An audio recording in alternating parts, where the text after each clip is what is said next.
đây mà không còn công lại luôn hả?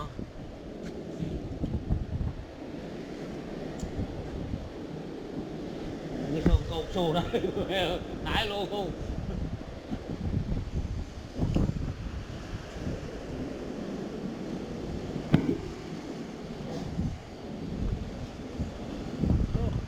Gớm chưa?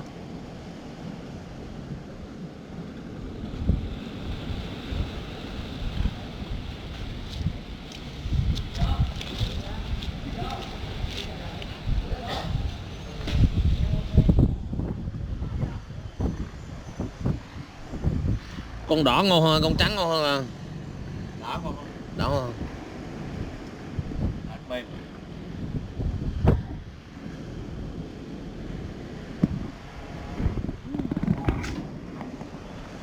Được ha.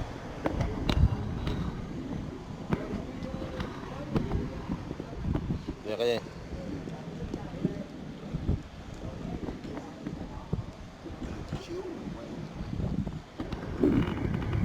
Ngon không?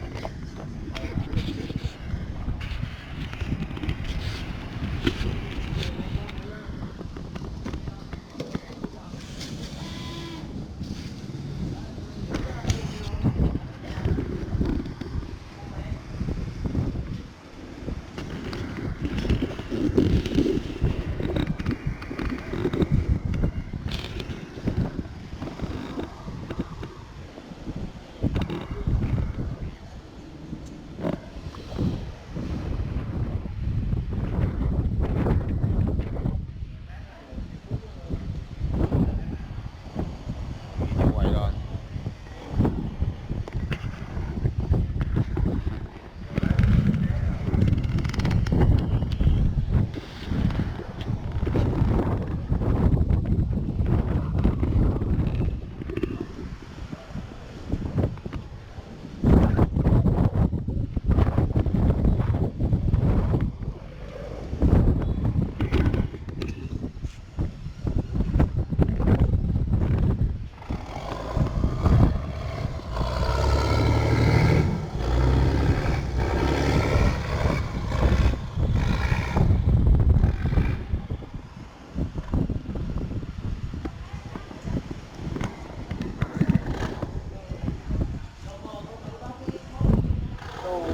Bữa ra ông bắt câu đấu lên nhậu mấy chiếc bé liền ha.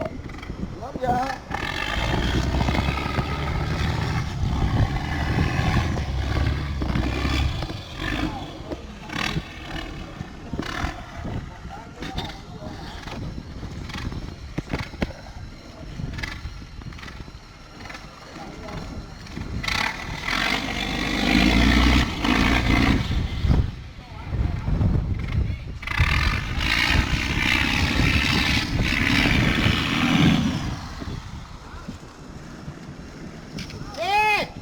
Đỡ vô, ghi vô.